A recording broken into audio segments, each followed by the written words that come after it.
नमस्कार बंधुरा झुनिस किचेने सबाइके स्वागत। एखन आमी बानाबो नारकेल नाड़ू। एर जोन्नो 250 ग्राम कापेर मापे आमी कोड़ानो नारकेल निये निচ্ছি 3 কাপ। कापेर माप निয়েছি कारण माप बोझाते सुविधे हबे बोले। एबार निये निচ্ছি आखेर गुड़, যতটা नारकेल तार अर्धेकेर एकटू कम, अर्थात 3 কাপ कोड़ानो नारकेलेर संगे निये निलाम 1 কাপ गुड़ एबं आरो 1 কাপের 4 ভাগের 1 ভাগ गुड़। नारकेल एबं गुड़ खूब भालो करे मेखे निচ্ছি।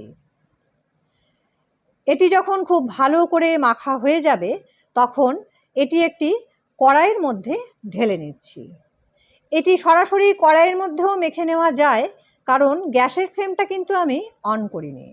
एटा देওয়ার पर तारपर अन करब। ग्यासटा अन करार पर एटी फुटते शुरू करे दिয়েছে এবং तरल होते शुरू करे दिয়েছে। এই সময় গ্যাসের ফ্লেমটাকে হাই করে কিছু সময় রান্না করে নেব। তারপর যখন সামান্য ঘন হবে তখন গ্যাসের ফ্লেমটাকে মিডিয়াম করে দেব। যদি এটা হাই ফ্লেমে রান্না করা হয় তাহলে গুড়টা খুব তাড়াতাড়ি পুড়ে যাবে এবং নাড়ু খেতে ভালো হবে না। এটি যখন বেশ ঘন হয়ে আসবে তখন কিন্তু ঘন ঘনই এটিকে নাড়াচাড়া করতে হবে এবং এরপর এর মধ্যে দিয়ে দেব 2 চামচ গুঁড়ো দুধ। দুধটা ওপর থেকে এইভাবে ছড়িয়ে দেব যাতে ডেলা পাকিয়ে না যায় এবং সঙ্গে সঙ্গে এটিকে মিশিয়ে নেব। গুঁড়ো দুধ দেওয়ার ফলে এটি যেমন খেতে ভালো হবে সেরকম এর পাকটাও খুব সুন্দর হবে। দুধ দেওয়ার পরেও আরও কিছুটা সময় আমি এইভাবে নাড়াচাড়া করে নেব এবং এটি যখন বেশ আঠালো মতন হয়ে যাবে তখন এর মধ্যে দিয়ে দেব রোস্টেড কুচানো চীনাবাদাম। বাদাম, নারকেল এবং গুড়ের কম্বিনেশন কিন্তু দারুণ খেতে লাগে, তবে সকলের পছন্দ সমান নাও হতে পারে, তাই এটি কিন্তু অপশনাল, অর্থাৎ চাইলে বাদামটা স্কিপও করতে পারো। আবারও কিছু সময় নাড়াচাড়া করে নেব এবং এটি যখন বেশ শুকনো শুকনো হয়ে আসবে তখন এর মধ্যে দিয়ে দেব 2টি বড় এলাচের দানা বা ছোট এলাচও দিতে পারো। ভালো করে মিশিয়ে নেব এবং একটি প্লেটের মধ্যে নামিয়ে কিছু সময় রেখে দেব।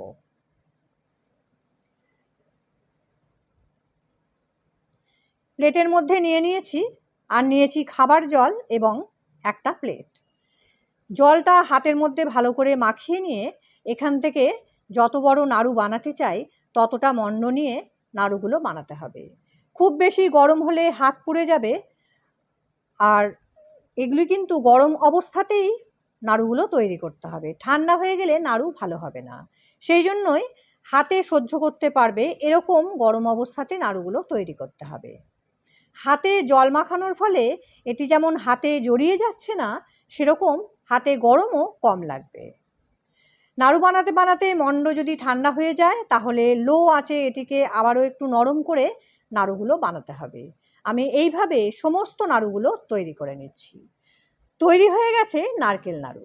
এইগুলি সামান্য ছেড়ে ছেড়ে সাজিয়ে ফ্যানের হাওয়ায় রেখে সম্পূর্ণরূপে ঠান্ডা করে তারপর স্টোর করতে হবে। ভিডিওটি ভালো লাগলে লাইক, শেয়ার এবং সাবস্ক্রাইব করতে ভুলো না। পাশে থাকা বেল আইকনটিও প্রেস করে দিও নোটিফিকেশান পাওয়ার জন্য। ধন্যবাদ।